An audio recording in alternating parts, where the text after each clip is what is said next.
몇 년 전 이혼한 전처는 불륜을 저지르고도 아무런 죄의식이 없었다. 그때 그 황당함이란. 그때 내가 받았던 월급은 꽤 괜찮았고 나는 그 월급을 모두 아내에게 맡겼는데 나는 달랑 10만 원을 용돈으로 받았었다. 그런데 아내는 내 월급으로 불륜남과 맛집 투어에 호텔에 즐기러 다녔다는 사실, 그렇게 바람 피우고 다니면서 내 뒤통수를 친 것도 모자라서 오빠는 나를 너무 좋아해서 나랑 절대 이혼도 못할 사람이잖아 라고 자신했대. 그래, 솔직히 연애하고 결혼할 때만 해도 많이 좋아했었대. 아내보다 내가 더 많이 좋아했었던 건 사실이라고 나도 인정한다. 이제 생각하면 아내는 과연 나를 좋아한 적이 있었을까 의심스럽지만, 그런데 바람 피운 주제에 아내는 나한테 내가 다른 남자를 만난 건 알고 보면 당신이 원인 제공자야. 왜냐? 당신이 그 사람보다 수입이 낮거든. 불만 있으면 좀 더 분발하던가. 그 대신 대가가 어떻게 돌아올진 알고 있는 거지, 쫄보야? 그 뻔뻔한 태도에 열이 받은 나는 철저하게 밟아주리라 다짐했다. 마지막에 아내가 너 진짜 이럴래? 다 부셔버릴 거야! 라고 멘트를 날려서 큰 웃음을 줬다.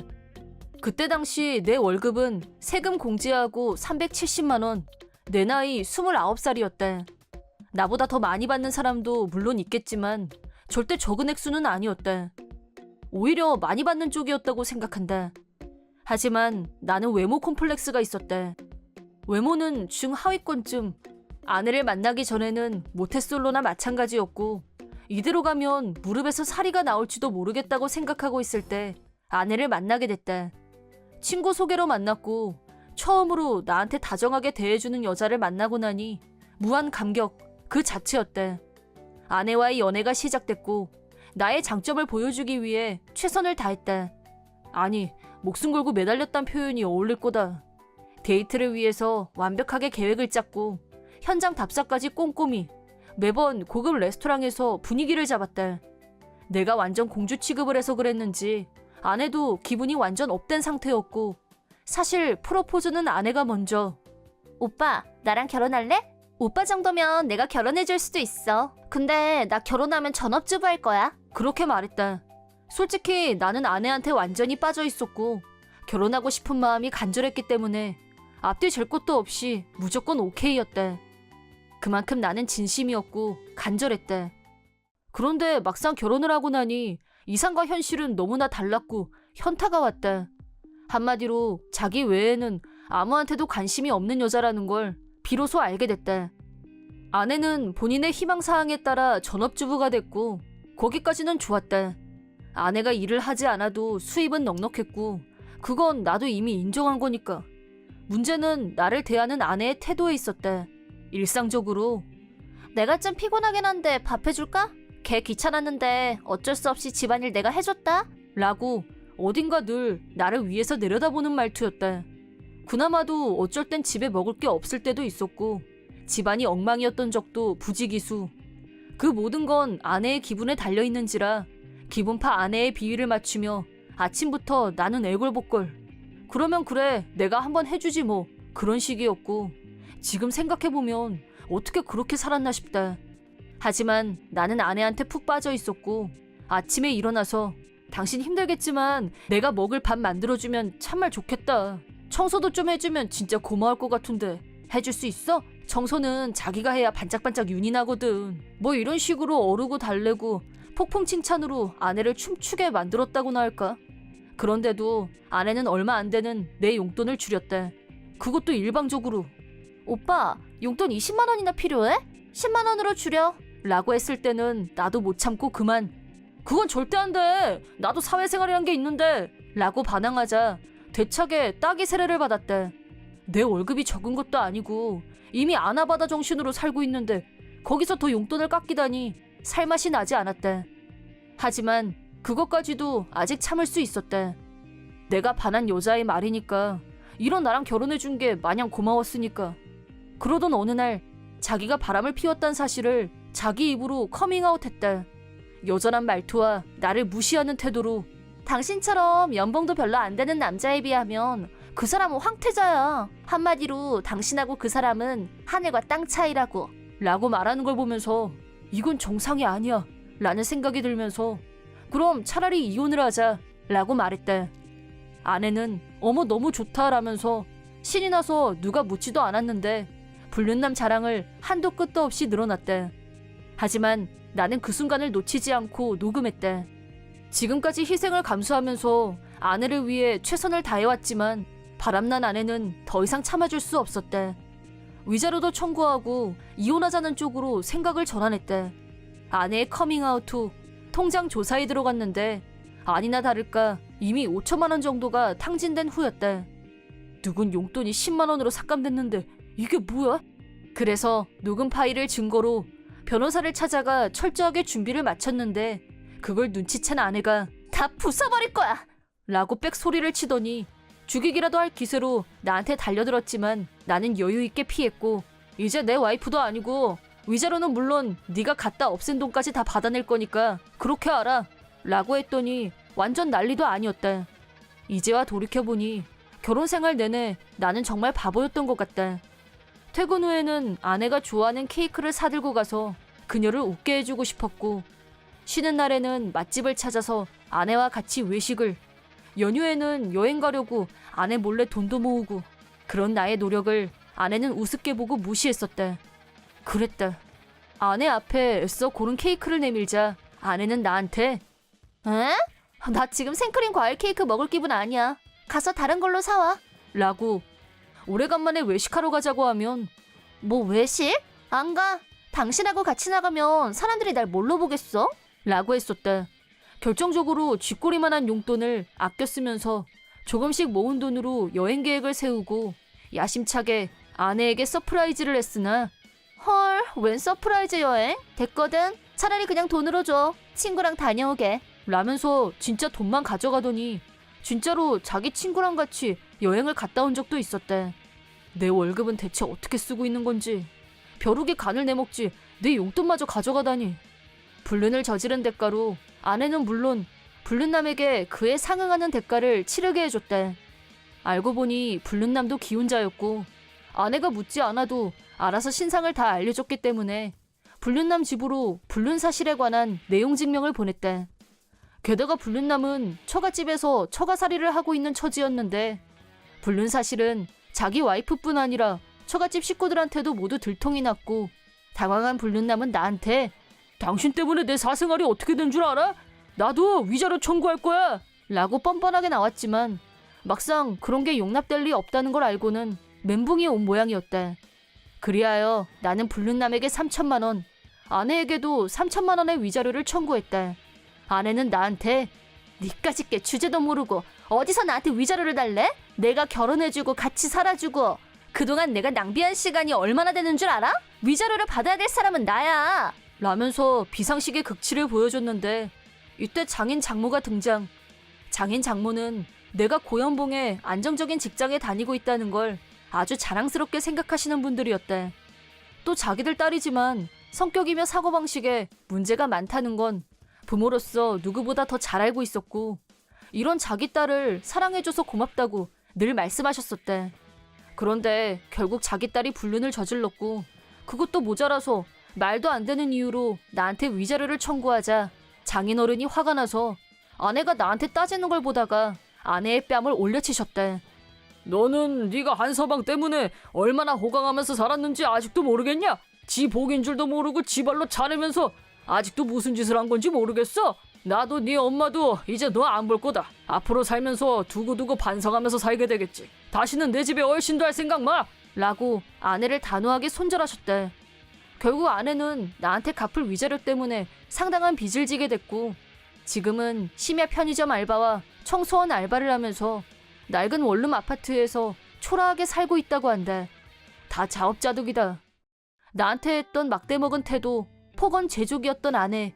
그런 아내와 결혼해서 지나온 나를 돌이켜보니 나는 아내에게 학대받았던 게 아닌가 싶은 생각이 들 정도였고 이혼한 것에 대해서는 추후에 후회도 없다.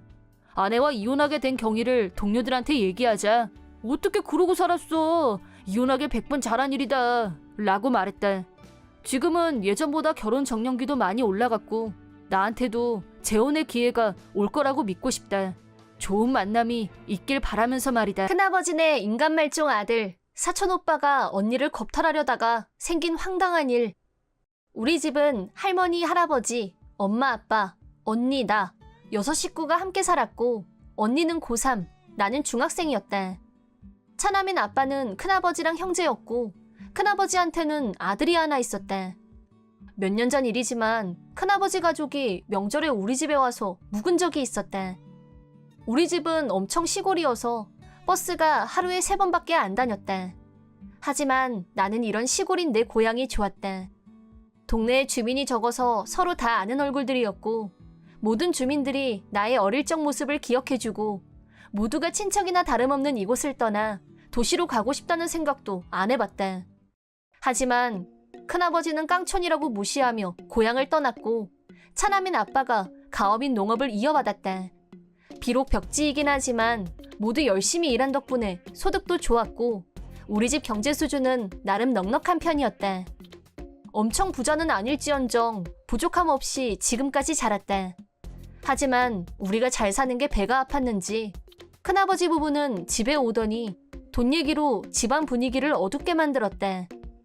지금 아빠가 잘 사는 건 자기가 집을 나가준 덕분이라면서 아빠가 번 돈은 자기한테도 지분이 있다는 식의 허무맹랑한 발언을 쏟아냈다.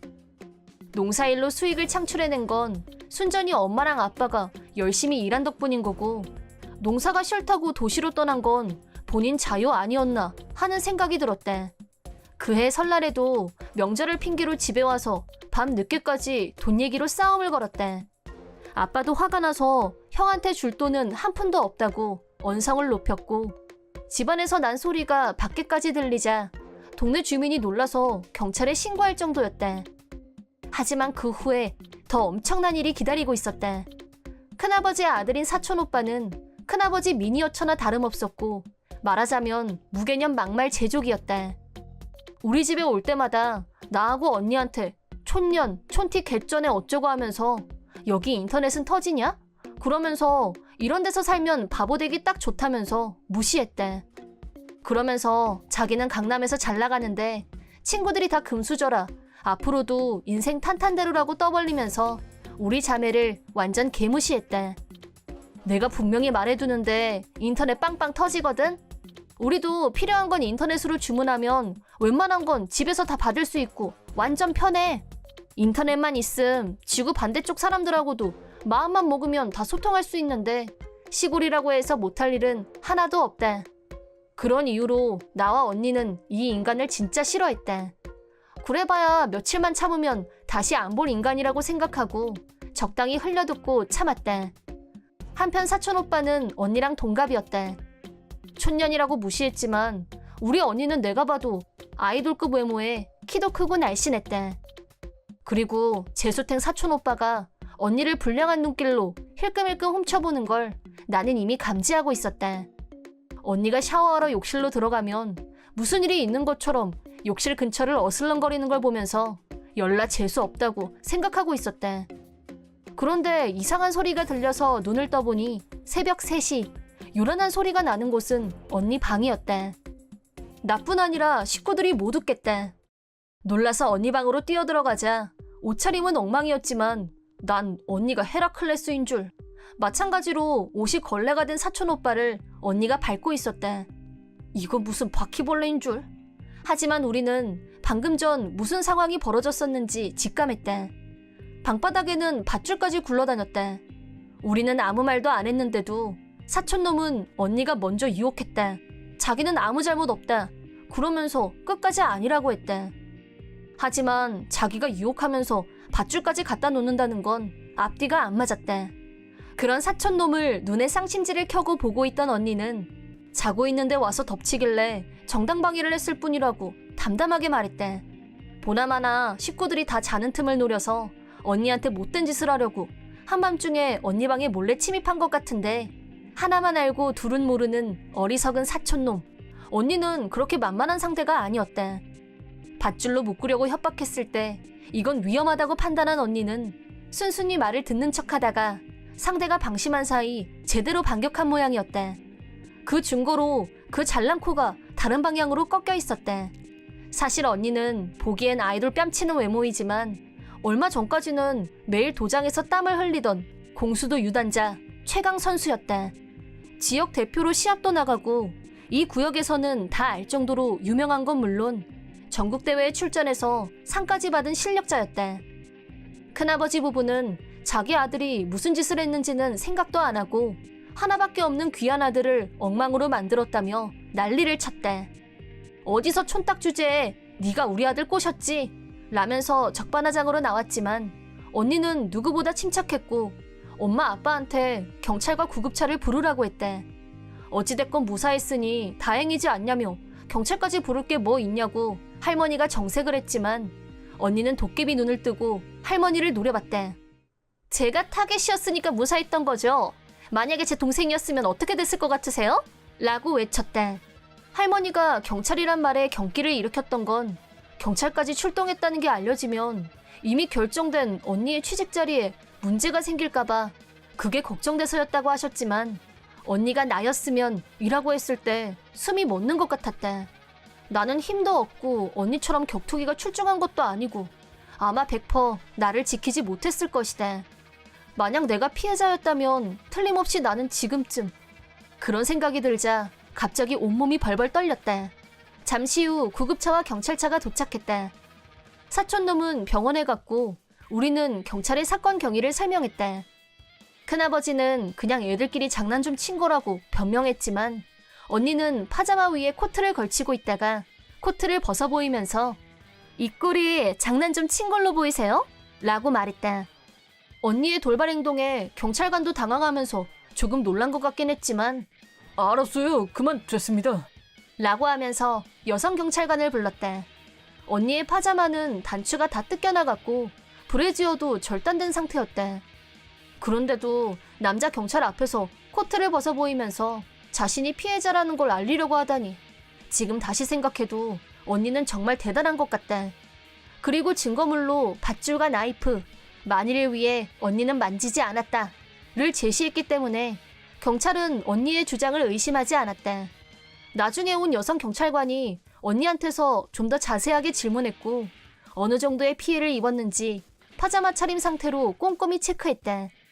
나는 그 모습을 옆에서 지켜봤는데 여성 경찰관은 경찰관이긴 하지만 그래도 남자 앞인데 담력이 대단하다 라면서 굉장히 감탄하는 눈치였다. 나도 그 말에 100% 동의. 보통은 그런 일을 당하고 나면 트라우마 때문에 남자들하고 눈도 마주치기 힘들어하는 게 일반적일 수도 있으니까 경찰관은 그런 상황일 수도 있겠다 라고 생각하고 왔는데 언니가 먼저 보라고 증거 여기 있다고 하자 오히려 자기들이 놀란 것 같았대. 그 후 경찰에서 철저하게 조사한 결과 사촌놈에게 다른 여자가 더 있다는 게 밝혀졌대. 알고 보니 다른 여자애들을 상대로 비슷한 짓을 저지르다 미수로 그친 적이 있는데 그때는 그쪽하고 합의를 봐서 경찰 귀에 들어가지는 않았다는데 그런 놈을 사촌오빠라고 불렀다고 생각하니 정말 부끄러웠대. 결론은 흉기까지 들고 잠자는 사람을 겁탈하려고 한 놈에게 격렬하게 대항하지 않았다면 자신은 결코 무사하지 못했을 것이라는 언니의 주장이 전면적으로 받아졌기 때문에 정당방위도 인정받고 취직에도 영향이 없었대. 그 후 사촌놈이 어떻게 됐는지는 최근까지 잘 모르고 있었대. 왜냐하면 지금까지의 만행과 이번 언니 일 때문에 화가 난 할아버지가 큰아버지네 식구들하고 인연을 끊었기 때문이다. 최근에 알게 된 바로는 그 인간 말종 사촌놈은 역시 인간 쓰레기가 틀림없었대. 여전히 그 버릇을 못 고쳤고 현재 진짜 죄수가 돼서 감옥에 들어가 있다는 소식을 들었대. 어떻게 대학교는 간 모양인데 거기서 자기가 찍은 여자애한테 수면제를 먹인 후 성범죄를 저질렀다고 한다. 범죄가 명백했고 학교에서 즉각 퇴학 처분을 받았대. 또 피해자가 재력가 집안의 딸이었다는데 그쪽 부모가 작심하고 제대로 갚아주겠다고 일을 간 후 큰아버지 회사에 힘을 써서 큰아버지는 해고 사촌놈은 드디어 감옥에 잡혀 들어갔다고 한다. 실업자가 된 큰아버지는 살 길이 막막해지자 절연한 지가 벌써 몇 년인데 뻔뻔하게 우리 집에 와서 아빠한테 돈을 달라고 부부가 달려와서 매달렸대. 아빠도 버럭, 할아버지도 버럭. 다시는 이 집 문턱에 발 디딜 생각 말라며 소금 뿌려서 내쫓았대. 그 후 듣자 하니 사촌놈의 행적이 신문에까지 실렸다는데 호속기사에 악플에 파도 나오는 악행들. 결국 큰엄마는 정신병에 걸렸고 큰아버지는 돈도 없고 직장도 없고 살 길이 막막한 지경에 이르렀다고 한다. 언니는 자기 방어를 할 수 있었기 때문에 무사할 수 있었지만 자신보다 힘이 약한 여자들을 상대로 파렴치한 행위를 상습적으로 저질러온 사촌놈은 평생 감옥에서 썩었으면 좋겠다. 큰아버지 부부도 지금까지 피해자와 그 가족들이 겪었던 고통보다 더 처참한 지옥을 맛봤으면 하는 바람이다. 이미 몇십 년 전의 일이 됐지만 갓 태어난 딸아이를 시어머니가 없애려고 했던 일이 있었다. 나는 전문대를 졸업하고 할머니 할아버지의 성화에 못 이겨 맞선을 본 후 22살에 결혼을 했다. 지금 기준으로 보면 그 나이에 웬 맞선? 웬 결혼? 하겠지만 그때는 24, 5이 여성의 결혼 정년기였기 때문에 절대 빠른 건 아니었고 결혼 정년기를 넘기면 시집은 다 갔다면서 색안경을 끼고 보기도 하고 무시받기도 하고 아무튼 독신 여성이 설 자리는 없었다고 해도 과언이 아니다.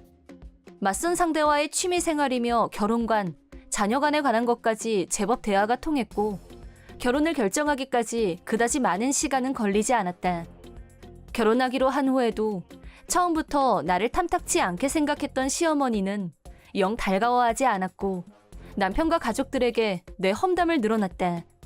사리분별이라고 없는 애를 어디 내 아들 배필로 삼아? 몸도 약해 보이는데 어디 제대로 애나 낳겠니? 라면서 설득력 없는 말을 늘어놨다. 나는 친정엄마를 닮아서 몸이 좀 마른 편이긴 하지만 누가 뭐래도 건강 체질이었다. 시어머니가 반대하자 남편은 반발했고 석 달이나 말을 안 했다. 그러자 나한테 네가 원인이니까 내 아들 마음도 네가 돌려놔! 라면서 연락이 왔고 나는 남편을 설득해서 그만 화 풀고 시어머니와 화해하라고 어르고 달랬다. 그 후 두 사람은 바로 관계를 회복했지만 과연 이 결혼이 맞는 걸까? 잘 살 수 있을까? 날이 갈수록 불안감만 커져갔다. 지금 세대한테는 이해가 안 가는 얘기이겠지만 시어머니가 끝까지 반대 안 하고 아들 의견 들어줬으면 됐지 뭘 더 바라느냐고 하는 사람들이 대부분이었고 여성의 의견이나 인권은 무시하는 게 당연했던 시대였다.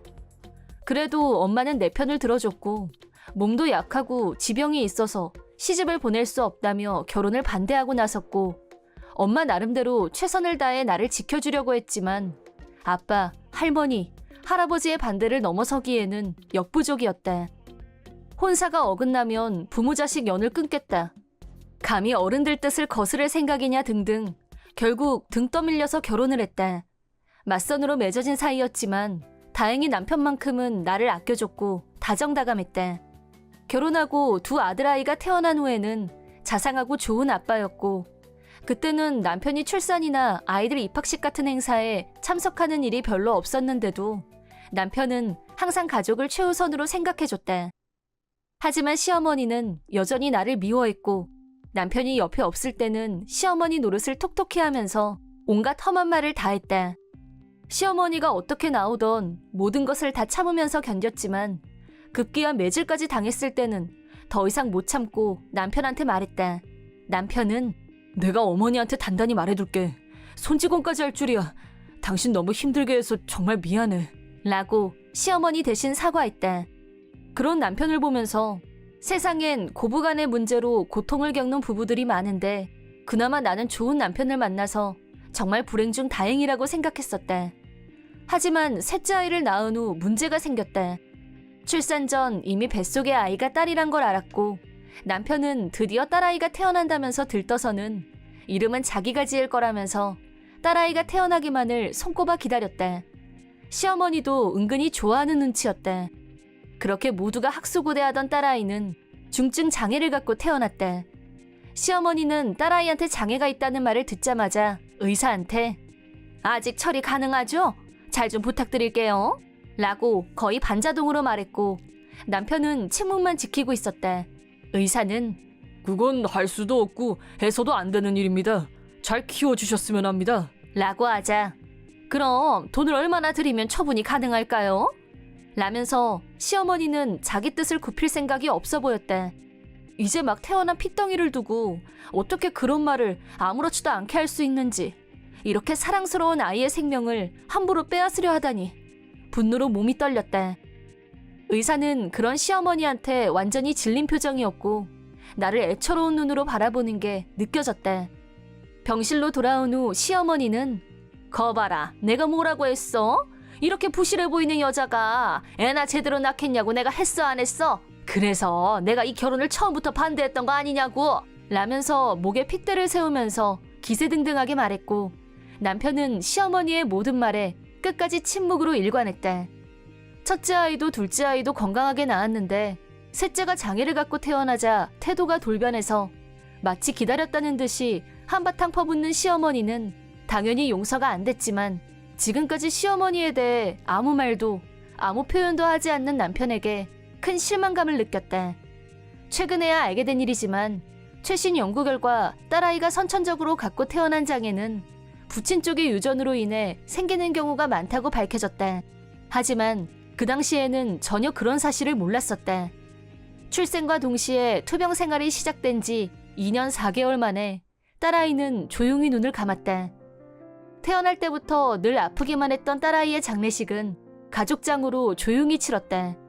남편과 시어머니는 눈물 한 방울 흘리지 않았고 시어머니는 이제야 겨우 침이 떨어져 나갔네 라고 남편한테 말했고 남편은 가볍게 고개를 끄덕이며 동조했다. 그 순간 모든 것이 무너지는 기분이 들었다. 얼마 후 나는 짐을 싸서 이 집에서 나가기로 결심했다. 남편은 내가 집을 나가려고 한다는 걸 알고 나한테 매달리면서 제발 그러지 마 라고 울면서 나를 붙잡았지만 그때 고개를 끄덕이던 남편의 모습을 평생 잊지 못할 것 같았다. 임신 중에는 딸아이가 태어나는 걸 손꼽아 기다리던 사람이 딸아이가 태어난 후로는 제대로 딸아이를 안아준 적조차 없었다. 마치 이 집에 있으나 없는 존재로 취급했고 자기한테 아이는 아들아이 둘뿐인 양 딸아이는 이름도 입에 올리지 않았다. 시어머니는 틈만 나면 나와 딸아이는 짐이라면서 있는 말 없는 말로 상처를 냈다. 그런 시어머니를 단 한 번도 말리지 않았던 남편. 그런 와중에 딸아이를 보냈고 그런 내가 아직도 남편에 대한 애정이 남아있을 거라고 생각했다는 게 더 불가사의했다. 남편은 필사적으로 나를 잡으려고 했지만 한 번 떠난 마음을 다시 돌이킬 수는 없었다. 결국 아들아이 둘을 데리고 집을 나왔고 그렇게 이혼했다. 이혼 도장을 찍고 제일 먼저 시어머니의 웃는 얼굴이 떠올랐지만 그런 건 이미 하나도 중요하지 않았다. 그렇게 10년이 지나 어떻게 알아냈는지 전 남편이 나를 찾아왔다. 그러더니 나더러 재결합을 하자고 했다. 물어보지도 않았는데 남편은 지난 10년간 어떻게 살았는지에 대해 서술을 시작했다. 나와 이혼한 후 처음 몇 년간은 자기 사업을 시작해서 제법 잘 됐었다고. 그러다 회사 동료가 수익금을 갖고 튀는 바람에 지금은 빚밖에 남은 게 없다고 했다. 그래서 자기를 좀 도와달라, 재결합이 절실하다, 그런 얘기였는데 대체 나더러 뭘 어떻게 도와달라는 건지. 나는 10년 전 그때 딸아이에게 따뜻한 눈길 한번 보내지 않았던 것, 딸아이가 죽었을 때 보였던 행동들을 절대 잊지 않고 결코 용서하지 못할 거라고 말하고 돌려보냈다. 다행히 남편이 그 뒤로 나와 아이들 앞에 다시 나타나는 일은 없었다. 그 뒤로 다시 20년이란 세월이 흘렀다. 그 세월 동안 나는 재혼하지 않고 줄곧 독신으로 지냈으며 성인이 된 아들들은 싱글마더로 자신들을 열심히 키워준 엄마를 이제는 편히 모시고 싶다면서 좋은 회사에 취직도 하고 나한테 효도도 했다. 지금은 둘 다 좋은 사람을 만나서 결혼도 하고 행복하게 잘 살고 있다. 결혼 후에도 아들들은 엄마를 잊지 않고 여전히 효자이고 내가 아들 복은 있구나 하면서 살고 있었다. 그러던 어느 날 어떻게 번호를 알아냈는지는 모르겠지만 큰아이한테 전 남편이 죽었다면서 전 시어머니한테서 연락이 왔다고 한다. 전 남편은 아이들한테는 좋은 아빠였기 때문에 원망하는 마음 같은 건 없었지만 이젠 좋았던 추억도 가물가물해서 아버지의 부고를 듣고도 아무 감정이 없었다고 했다. 그런 큰아이에게 이미 노인이 된 전 시어머니는 넌 내 손주니까 당연히 나를 봉양할 의무가 있어. 와서 나 데려가라. 난 허리가 안 좋아서 혼자서는 못 움직이니까 네가 와라. 라고 다짜고짜 너무 당연한 걸 안 하고 있는 것처럼 나무라면서 말했고 아이들도 내가 시어머니한테 얼마나 혹독하게 당했었는지 다른 사람들한테 들어서 알고 있었기 때문에 둘 다 할머니를 아주 싫어했다. 또 하나밖에 없던 여동생이 쓸모없는 물건 취급을 받으면서 내가 혼자서 자꾸 여린 생명을 붙잡고 얼마나 애를 태웠었는지 다 기억하고 있었다. 큰아이는 자기 할머니한테 제가 왜 할머니를 모셔야 되는데요? 우리 엄마한테 어떻게 하셨는지 저도 다 알고 있어요. 좀 뻔뻔하신 거 아니에요? 제 동생도 저하고 같은 생각일 거예요. 할머니한테는 절대 동정 따위도 보내지 않을 겁니다. 라고 단호하게 말하고 전화를 끊었다고 한다. 전 시어머니는 생활이 어렵거나 걷는 것도 힘들어지면 당연히 손자들이 와서 척척 해결해 줄 거라고 철석같이 믿고 있었고, 어쩌면 나한테서 아이들을 뺏어오는 건 식은죽 먹기라고 철저히 자기식으로 생각하고 있었는지도 모르겠다. 그런 일이 어떻게 있을 수 있다는 건지. 나는 물론 아이들한테도 남보다 못한 존재라는 걸 몰랐다니.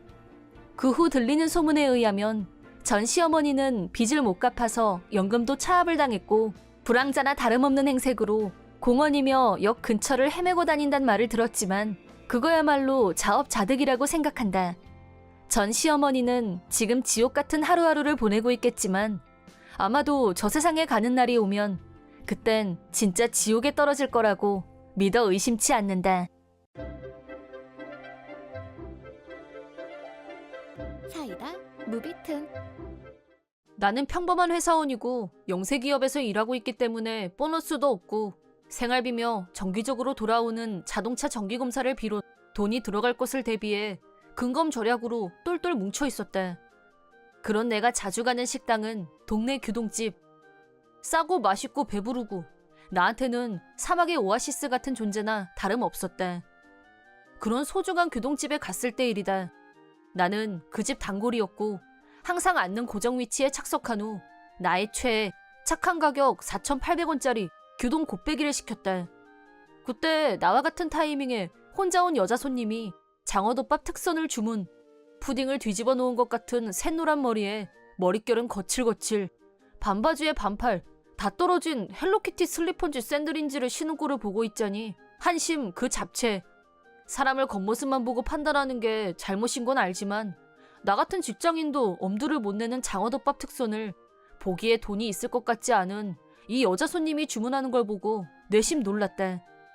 잠시 후 여자가 주문한 장어덮밥 특선이 나왔고 여자는 개걸스럽게 뚝딱 덮밥을 먹어치웠다.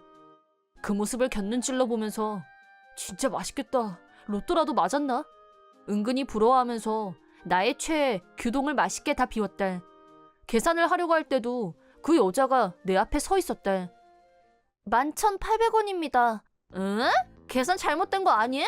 11,800원 맞습니다, 손님. 허, 아닌데? 1,800원이거든? 손님, 장어덮밥 특선은 11,800원이 맞습니다. 헉! 밖에 현수막에 1,800원이라고 쓰여 있거든? 장어덮밥 특선은 메뉴판에도 11,800원이라고 쓰여 있습니다. 진짜야? 밖에 현수막에 1,800원이라고 쓰여 있길래 내가 먹어준 거라니까? 난 절대 그 돈 못 내. 그건 잘못 보신 것 같은데 가게 벽보에도 가격이 다 적혀 있고요. 그래서 어쩌라고? 난 밖에 있는 것만 봤는데? 나 전재산 2,500원밖에 없어. 자 봐, 보라고! 라면서 자기 지갑을 열어서 펼쳐 보였대. 점원은 정말 돈이 그것밖에 없는 게 맞는지 곤란한 표정이었고 나는 그 틈에 가게 밖을 살펴봤대. 그러자 주차장에 걸려있는 현수막에는 장어덮밥 특선 11,800원 이라고 틀림없이 쓰여 있었대. 다만 세로로 쓰여 있기 때문에 1,800원으로 착각을 일으킬 요소가 아예 없다고는 할 수 없으나 일반적 상식선에서 볼 때 자그마치 장어덮밥 특선이 단돈 1,800원이라니 말도 안 되는 소리였다. 점원은 어찌해야 좋을지 상당히 괴로워하는 모습이었고 반면 여자는 나 돈 없다고, 사람 헷갈리게 저렇게 써놓는 쪽이 잘못이지 라면서 배째라는 식으로 나왔는데 결국 점원은 점장님 모셔올 테니까 잠시만 기다려주세요 라면서 안쪽으로 점장을 부르러 갔고 곧바로 점장이 카운터로 나왔다. 점장은 어? 하더니 여자의 얼굴을 자세히 들여다본 후 옆에 있던 점원한테 귓속말로 뭐라고 하더니 다시 안쪽으로 들어갔다. 그러자 이번에는 여자가 저 사람 왜 저러지? 하면서 불안 모드로 바뀌었는데 점원은 잠시만 기다려달라고 하면서 여자를 계속 기다리게 했다.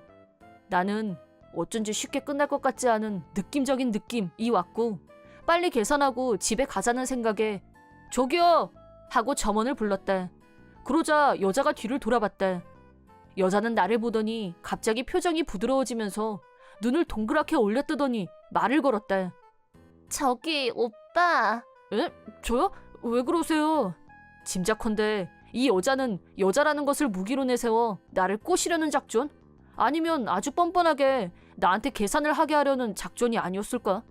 그러나 안타깝게도 나는 1도 동요하지 않았다.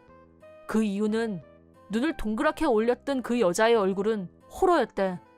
날카로운 무쌍 눈매, 흰자가 대부분인 눈동자.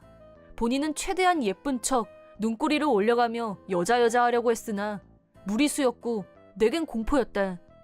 눈을 위로 치켜뜨며 나를 바라본 순간 흰자로 가득한 그 여자의 눈빛은 전설의 고향에 나오는 귀신 저리 가라. 꼬시기는커녕 곧 내 다리 내놔 할 것도 같고 아무튼 정말 못 볼 꼴을 보고만 느낌적인 느낌. 시겁해서 말이 안 나왔다. 제발 나 좀 내버려 둘래 라는 생각뿐. 여자는 내가 별 반응이 없는 걸 눈치챘는지 즉시 내 뒤에 있는 아저씨한테 시선을 옮겼다. 바코드 헤어스타일의 아저씨한테 가더니 팔짱을 끼고 나한테 했던 것과 똑같이 저기 오빠. 라면서 전설의 고향 포즈를 취했다. 그 꼴을 본 아저씨는 역시 나와 마찬가지로 1도 동요하지 않았고 어쩔 줄 몰라 하면서 누구신지 라고 헛웃음 지으며 시선을 다른 곳으로 피했다. 나도 아저씨도 자기 나름의 미인계 꿈쩍도 하지 않자 여자는 짜증을 내기 시작했고 이 광경을 보면서 식사를 하고 있던 체격 좋은 어떤 남자가 어이 거기 아줌마 그만하지. 밥 먹는데 식욕 떨어뜨리지 말고 나이도 먹을 만큼 먹은 것 같은데 오빠 찾지 말고 자기가 먹은 밥값은 자기가 좀 내지 어? 라고 버럭 소리를 질렀다. 그러자 여자는 누가 아줌마야? 양아치 주제. 라고 더 크게 소리를 질렀고 가게 안은 난장판이 됐다. 나는 집에 빨리 가고 싶었고 이 난장판에 절대 엮이고 싶지 않다는 마음뿐이었다. 그때 잠시 모습을 감췄던 점장이 다시 나와서 일단 안에서 얘기를 계속하자며 여자를 거의 반강제로 안으로 끌고 들어갔다. 끌려가면서 여자는 뭐야? 지금 뭐 하는 건데? 난 잘못 없어. 이건 사기야. 손님 등쳐먹겠다는 거? 라고 가게가 떠나갈 듯이 큰 소리로 난동을 부렸다.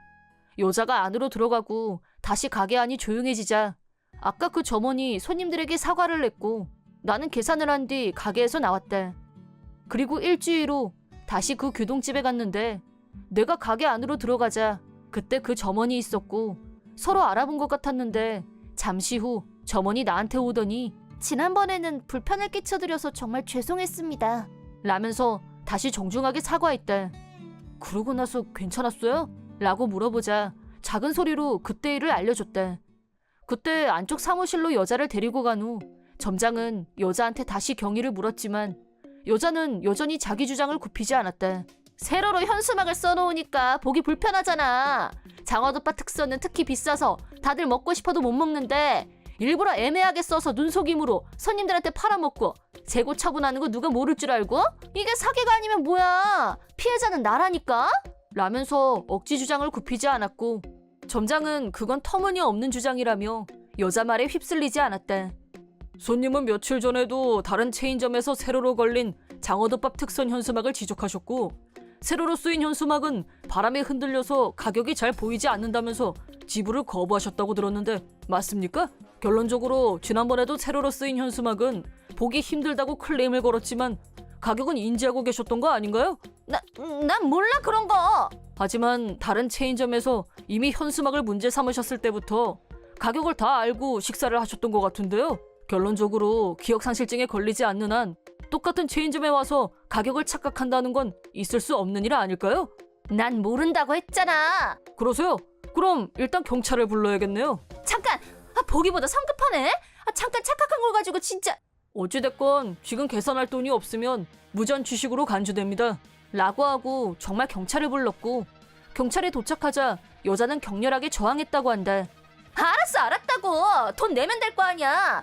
돈 가지고 올 테니까 당장 경찰 돌려보내.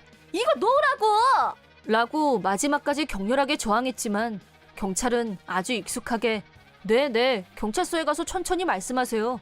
라면서 경찰차에 태웠다고 한다. 역시 경찰장. 이런 상습범들한테 익숙해져 있어서 그런지 우린 감당이 안 돼서 다들 전설의 고향으로 여겼던 여자를 경찰분들은 간단하게 해결한 것이다. 여자는 정말로 지갑 안에 돈이 없었기 때문에 어차피 무전 취식을 하러 온 거였고 경찰이 출동한 건 당연한 결과였다. 결국 경찰 조사에서 여자는 똑같은 수법으로 다른 체인점을 찾아가 클레임을 걸면서 사기와 다름없는 짓을 저질렀고 여죄가 더 있다는 게 차근차근 밝혀지면서 죗값이 점점 더 무거워졌다고 한다. 어찌됐건 가성비 최고 규동집에서 앞으로도 계속 조용히 규동을 음미할 수 있다는 소식만으로도 대만족이었다. 그때 그 여자 얼굴이 진짜 예뻤다면 나는 어쩜 정신이 몽롱해져서 그 여자 밥값을 대신 계산했을지도 모른다. 하지만 그녀의 차림새, 생김새는 누구의 정신도 흐트러 놓지 않았던 덕분에 법대로 경찰에 체포될 수 있었고 결과적으로 옳은 방향으로 해결됐으니 참 다행이라고 생각한다. 얼마 전 외할머니가 110세라는 경이적인 장수를 누리고 돌아가셨다. 장례식이 치러지는 동안 우리 집이 근처였기 때문에 쉬는 장소 겸 먼 곳에서 온 손님들에게 숙소처럼 제공됐다. 그때 겨우 초등학교 3학년인 사촌동생한테 보기 좋게 당했다. 나는 말하자면 오타쿠였고 내 방에는 각종 피규어, 모형, 게임, 만화책이 빼곡하게 차 있었다. 내 방은 열쇠를 채워놨었는데도 불구하고 문을 부순 후 방에 들어갔고 대강 피규어 38개, 프라모델은 셀 수조차 없는 상태, 너무 많이 망가져서 파악 불가능 상태로 망가져 있었다. 내 방 소파에는 주스잔이 엎어져 있었고 노트북에도 쏟았는지 키보드가 말을 듣지 않았고 사운드보드도 상태가 안 좋았다. 만화책도 소설도 거칠게 페이지를 넘기고 한 끝을 접어서 표시를 남긴 흔적이 여기저기에서 발견됐다. 블루레이 디스크 한 장은 금이 가서 재생 불가, 흠이 생긴 곳도 여러 장, 확실하게 15장은 재생 불가였고 중간에 음이 튀는 건 30장 이상. 만화책이나 PC 버전은 그래도 초판이나 한정판은 적었지만 피규어나 한정판 모형, 블루레이는 이제 구하려고 해도 구할 수 없는 게 상당히 많았다. 특히 피규어는 이벤트 한정판으로 소장 가치가 높아서 옥션에도 출품되지 않는 귀중품들까지 망가졌다. 이미 절판됐거나 특수 주문한 것으로 시중에서 구할 수 없는 것들까지 손실 금액은 3천만 원 정도에 달했다. 장례식 준비를 마치고 잠시 집에 들렀는데 거실에 있을 리가 없는 모형의 잔해와 게임, DVD가 굴러다니고 있었고 사촌 형수가 미안해요. 우리 애가 조금 망가뜨린 것 같아요. 라면서 웃으면서 때우려는 액션을 취했대. 놀란 가슴으로 방으로 뛰어간 나는 망연자실하고 말았대. 눈앞이 캄캄해진다는 말이 이런 걸 두고 하는 말이란 걸 처음으로 깨달았대. 절망 그 자체, 이 세상에 종말이 온 듯한 분노로 몸이 떨릴 정도로 충격을 받았대. 그런데도 사촌 형수는 전혀 미안해하지도 송구해하지도 않았대. 애가 그런 거라나 뭐라나. 장난감 정도로 갖고 뭘 그깟 만화책이 어쩌고 무식한 소리를 늘어놨는데 나한테는 그 어떤 말도 들리지 않았대. 이 집을 리모델링할 때 내 방은 내가 전액 지불하는 대신 내가 원하는 대로 설계를 했고 특히 내 방에는 피규어와 모형의 디스플레이도 신경 써서 만들었는데 지금은 플라스틱 부스러기와 잔해들이 산더미처럼 쌓여서 나를 절규하게 만들었대. 그런데도 사촌 조카는 천연덕스러운 얼굴로 지금도 내 컬렉션을 쓰레기로 만들고 있는 중이었대. 사촌 형수는 그 처참한 광경을 보면서도 아이고 라고 의미를 알 수 없는 감탄사를 내뱉을 뿐 아이를 말릴 생각 자체가 없어 보였대. 오히려 아이는 내 컬렉션을 망가뜨리고 놀면서 대만족하는 것처럼 보였는데 재밌게 놀았어? 라고 장단을 맞추는 대환장 무개념. 지금까지 살아오면서 누군가한테 살기를 느껴본 건 그때가 처음이었다. 그 정도로 분노에 찼다. 나보다 조금 늦게 사촌형이 들어왔는데 집안 광경을 보더니 거의 멘붕이었다. 자기 아들을 따끔하게 혼내고 나서 나한테도 사과했다. 조금 망가뜨렸다는 변명을 들었을 때는 거실에 있던 프라 모형 정도려니 하고 생각한 모양이었는데 내 방에 올라가서 폭탄이 떨어진 현장을 본 후에야 사태의 심각성을 인식하기 시작했다. 여기서부터는 솔직히 내 기억력이 불투명하다. 누가 나한테 말을 걸어도 괜찮아, 그 말만 반복해서 했다는데 잘 기억이 나질 않는데 그런 와중에도 외할머니 장례식, 입관, 화장까지 이어지는 장례 절차는 차질 없이 움직였대. 하지만 모든 절차를 마친 후 대폭주했다고 한다. 그 다음 주 토요일 사촌형 부부가 나를 찾아왔는데 변상할 테니 견적서를 제출해달라고 했대. 나도 지난 한 주간 방 정리를 하면서 뭐가 망가지고 뭐가 멀쩡한지 체크를 했었는데 프라모 형은 개수를 세는 걸 포기했대. 사촌형은 오타쿠 세계에 대해 어느 정도 지식을 갖고 있어서 대강 보고도 몇십만 원을 호가하는 아이템이 여러 개 있다는 걸 확인했기 때문에 상당한 액수가 청구될 거란 건 이미 각오하고 있는 것 같았대. 우선 성금이라며 그 자리에서 나한테 50만 원을 줬는데 그걸 보고 있던 사촌 형수가 버럭 화를 냈대. 애가 실수한 걸 가지고 무슨 돈을 받아? 그것도 이렇게 큰 돈을! 라고 막말. 삼촌은 어디서 돈이 나서 저렇게 많이 쌓아놓고 살았대? 라고 침을 튀어가며 나한테 막말을 했대. 그러자 사촌 형이 그럼 내가 지금 당신 가방이며 구두 망가뜨려 줄까? 그거랑 이거랑 하등 다를 바 없는 일이야! 라고 격노했대. 형의 기세에 눌려 형수는 입을 다물었지만 혼자서 구시렁구시렁 거리는 건 멈추지 않았대. 아직 전부 정리가 끝난 게 아니라 파악이 덜 된 상태였고 정확하게 분석이 끝날 때까지 조금만 더 기다려달라고 말하고 그날은 두 사람을 돌려보냈대. 그리하여 최종적으로 파악한 건 수리 불가능한 피규어가 38개, 모형이 한정판만 추려서 41개, 블루레이 DVD 박스가 9개에 디스크가 단품으로 33장, 오염된 책이 45권, 노트북이 마더보드까지 망가져서 복구 불가 폐기 처분, 소파는 클리닝만 했으니까 청구서에 포함시키지 않는다고 쳐도 정가를 계산 기준으로 약 3,140만 원에 도달했대. 엄격하게 따지면 나머지 소장품도 재기불능 정도는 아니지만 흠집이 생기거나 도료가 벗겨진 것들도 다수 있었고 내가 복구할 수 있을 것 같은 피규어와 미디어 상품도 있었대. 그 중에는 케이스가 오염되거나 망가진 블루레이도 있었지만 그건 견적에서 뺐대.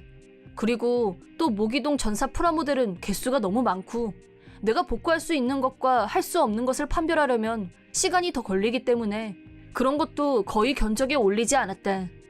엄밀히 따지면 내가 수리를 하더라도 공짜로 되는 일이 아니고 소요되는 시간까지 계산하면 청구 금액은 더 올라가지만 그래도 사촌이란 점을 감안해서 내 나름대로 상당히 봐줬다고 할 수 있대. 하지만 두 사람이 우리 집에 다시 왔을 때 견적서를 보여주자 역시 형수는 내 예상대로 펄쩍 뛰었대. 지금 누굴 속이려고 이래? 저딴 장난감을 이런 거금을 주고 샀단 거야? 이참에 우리 집 기둥 뿌리를 뽑을 작정인가 본데 내가 그 수법에 놀아날 것 같아? 지난번에 50만 원 준 것도 아까운 판국에 뭐가 어째? 라면서 소리 지르고 고함치고 내 짜증을 돋궜대. 그래도 사촌형한테는 미안하단 말을 들었는데 형수는 미안하다는 말도 없고 조카놈은 반성하는 기미도 없고 내가 어떤 심정으로 이만큼 양보를 했는지도 모르는 멍청한 형수를 보고 있자니 부하가 치밀었대. 그나마 사촌형은 내 심기가 불편하다는 걸 옆에서 보고 눈치챘는지 이건 그냥 장난감이 아니야.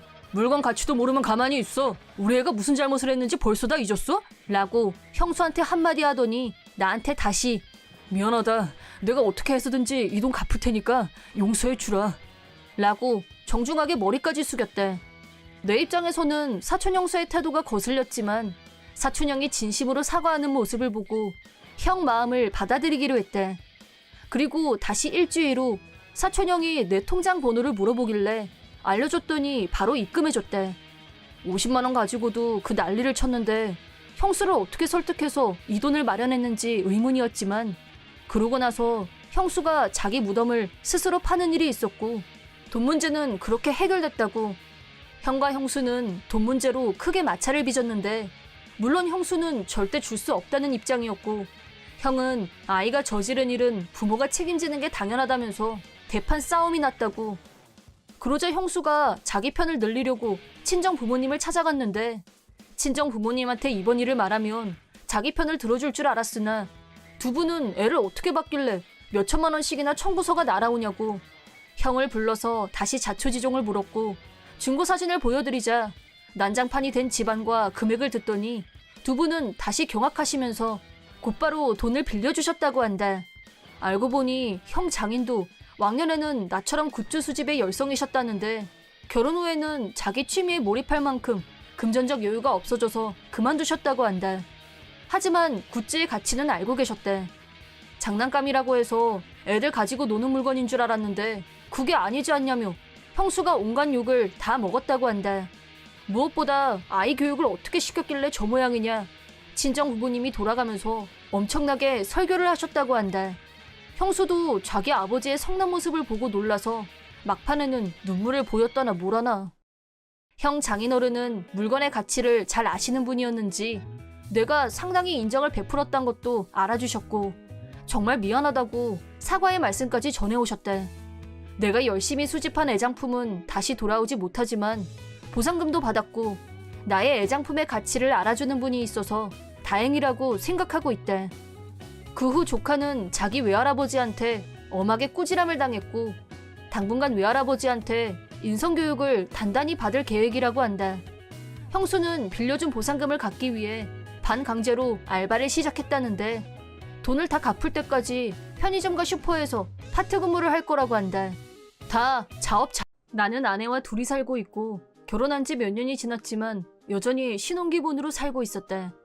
내가 하는 일은 출장이 많았지만 대신 월급이 많았고 아내는 전업주부로 집에서 나를 내조하는 일에 전념했다. 어느 날 3박 4일 일정으로 출장을 갔는데 거래처에 문제가 생겨서 중간에 철수하고 돌아오게 됐다. 아내한테 전화를 걸었지만 받지 않았고 선물만 사서 그냥 집으로 왔다. 문을 열고 집에 들어가자 불도 켜져 있고 주방에서 아내가 요리를 하는 소리가 들려왔다. 아내는 내가 아직 온 것도 모르고 있는 것 같았고 요리에만 집중하고 있었는데 그런 아내를 보자 장난기가 발동해서 아내를 놀라게 해주고 싶었고 등 뒤에서 나왔지롱 하고 말을 걸었다. 그러자 아내는 뒤를 돌아봤고 내 얼굴을 보더니 놀라서 앗하고 소리를 냈다. 그때 아내가 놀란 건 다른 이유였지만 나는 당연히 내가 놀라게 해서 그런 거라고 생각했었다. 깜짝 놀랐던 아내는 다시 침착해지더니 왔어요? 밥 다 됐으니까 밥 먹어요. 가서 옷 갈아입고 와요? 라고 평소처럼 말했고 나도 역시 평소처럼 거실에서 옷을 갈아입었는데 어딘가 이상한 느낌이 들었대. 응? 아까 두 사람 본 음식이 있었던 것 같았는데 내가 오늘 오는 건 절대 몰랐을 텐데 라인도 안 보냈고 그런데 어떻게 두 사람이 먹을 음식을 준비했었던 거지? 하는 생각이 들었고 아내한테 물어보자 글쎄 일종의 예감? 자기가 일찍 올 것 같더라고 라고 했고 멍청한 나는 역시 우린 아직 달달한 신혼이구나 마치 쌍둥이처럼 우리 둘은 통하는 게 있구나 하면서 아내의 말에 속아 넘어갔고 아무런 의심 없이 저녁을 먹었다. 저녁을 다 먹고 나자 아내가 당신 피곤하지? 갈아입으러 갖고 올 테니까 먼저 씻어요 라고 했다. 내가 밥을 먹는 동안에 욕실에 더운 물도 받아놓았고 이미 준비가 다 끝난 상태에서 나는 씻기만 하면 됐다. 그럼 그럴까? 고마워 라고 하고 욕실로 향하다가 목욕을 하기 전에 침실에다 핸드폰을 충전해 놓으려고 침실로 갔는데 모르는 남자가 자고 있었다. 순간 현타가 와서 그저 멍하니 남자를 쳐다보고 있었다. 아내한테 사촌 오빠가 있으니까 혹시 사촌 오빠인가? 건전한 쪽으로 생각하다가 그랬으면 아내가 밥 먹으면서 한마디 정도는 했어야 말이 되는 거 아닌가? 사촌 오빠 얼굴이 어떻게 생겼더라. 그래도 괜한 의심을 하면 안 되지 싶어서 주무시는데 죄송해요. 제가 예정보다 일찍 오게 돼서요. 저녁 식사라도 좀 드시죠. 라고 말을 걸었다. 그러자 남자는 자다가 일어났고 실례가 많았습니다. 저녁은 괜찮습니다. 라고 하더니 옷을 챙겨 입더니 허둥지둥 나갔다. 그제야 사촌 오빠가 아니라 불륜남이란 걸 깨달았고 아내를 추궁했다. 아내는 내가 추궁하자 바로 실토했다. 당신이 연락도 없이 일찍 오지만 않았으면 이렇게 들키는 일도 없었을 텐데. 그래도 뭐 상관없어. 어차피 당신같이 재미없는 남자하고는 이혼할 생각이었으니까 차라리 잘 됐어. 라고 하더니 미련 없이 집에서 나가버렸대. 미안해하지도 부끄러워하지도 않는 뻔뻔하게 그지없는 아내의 태도에 충격을 받은 나는 한동안 아내가 나간 문만 넋을 잃고 쳐다보고 있었대.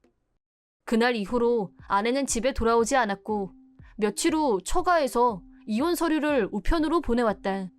전화를 걸어서 아내가 어디에 있는지 물어보자 장모가 걔는 집에 안 왔어 라고 대답을 회피했다. 나는 이 일을 어떻게 해야 할지 친구한테 변호사를 소개받아서 만나보기로 했다.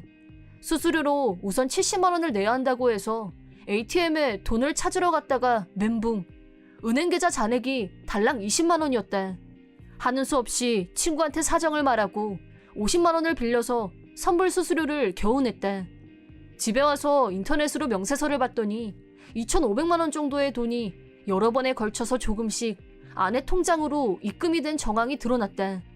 결론은 그놈한테 아내도 빼앗기고 돈도 빼앗긴 셈이 되는 거였다. 두 사람을 생각하면 분노가 들끓었지만 아무리 찾아도 아내의 행방을 찾을 수가 없었다. 처갓집에 물어봐도 어디 있는지 모른다고 딱 잡아댔다. 결국 한 달 후에 아내가 신용카드를 사용한 가게를 추적, 그 근방 시청에 찾아가서 겨우겨우 아내가 있는 곳을 알아냈다. 거기에서 불륜남과 같이 지내고 있는 것을 알아냈기 때문에 정식으로 변호사를 통해서 이혼 소송을 진행하기로 했다. 이혼은 하되 재산 분여는 없는 것으로 훔쳐간 2,500만 원은 즉각 반환, 불륜남에게는 위자료로 1,000만 원을 요구했다. 이혼 소송은 처음엔 문제가 없었는데 그 후 내가 입원을 하게 되고 말았다. 위자료를 내라는 말을 들은 불륜남이 열이 받아서 나를 찾아왔고 무작정 나를 현관으로 끌고 가더니 아파트 계단에서 밀어버렸다. 계단 위에서 나를 향해 내려오는 불륜남의 눈빛을 본 순간 목숨의 위협을 느꼈다. 그 정도로 공포스러웠다. 계단에서 떨어진 충격으로 나는 어깨와 쇄골이 부러졌고 정신이 혼미할 정도로 통증이 전해왔다. 필사적으로 눈을 뜨려고 하는 나를 본 불륜남은 계단에서 굴러떨어지셨네. 운이 참 나쁘시네요. 라고 하더니 그대로 가버렸다. 나는 극심한 통증으로 정신을 잃기 일보 직전이었지만 집으로 올라가서 구급차를 불렀고 전치 한 달이라는 진단을 받고 입원했다. 입원 중에는 혼자 누워서 이제 어떻게 복수를 할까 온통 그 생각만 하고 있었다. 얼마 후 내가 퇴원하고 나서 우선 변호사 혼자서 내 처갓집을 찾아갔다. 변호사는 장인 장모께 내가 했던 제안을 설명해드렸다. 다음날 나는 변호사와 함께 처갓집을 찾아갔고 아내가 훔쳐간 2,500만 원을 현금으로 받은 후 이혼 서류에 사인했다. 그리고 아내를 처갓집으로 불러서 당신이 이번에 저지른 불륜은 솔직히 당신 혼자만의 책임이 아니라고 생각해. 내가 당신을 충분히 행복하게 못해준 책임도 있다고 봐. 그렇긴 하지. 그래서 말인데 내가 이런 말하는 건 이상하지만 그 사람하고 결혼해서 행복하게 살아줘. 결혼하면 축의금 명목으로 방금 당신 부모님께 받은 돈 2,500만 원 변호사 통해서 그대로 부모님께 정확하게 돌려드릴 거고 불륜남한테 청구한 위자료도 안 받는 걸로 할게. 뭐? 당신 진짜야? 진짜로? 응. 하지만 기간은 3개월 아니야. 나 회사 그만두고 이사도 할 거고 내 인생 리셋하려고. 사실 더 좋은 회사에서 입사 제안이 왔는데 지금 돈이 하나도 없어서 당장 그만둘 형편이 아니라고 했더니 그쪽에서 3개월 정도는 기다려줄 수 있다고 하더라고. 그러니까 당신이 그 기간 안에 결혼을 안 하면 이 돈 2,500만 원은 내가 가져야 되고 불륜남한테도 위자료 악착같이 챙겨야 하고 직장도 못 옮기고 나도 이렇게 사는 수밖에 없어.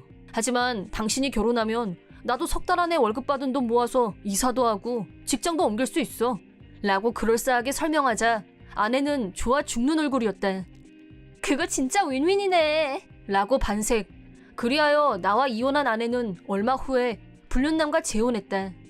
하지만 내가 간파한 대로 불륜남은 손버릇이 안 좋고 위험한 놈이었는데 내 전처도 그놈한테 시달리는 신세가 되고 말았다.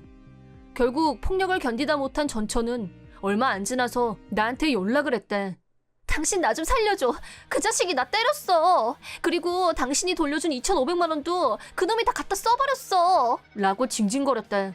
하지만 나는 아주 냉정하게 내가 왜? 그건 당신이 선택한 길이잖아. 나는 내가 한 약속을 모두 지켰어. 그럼 된 거 아닌가? 부탁이야. 내가 다 잘못했어.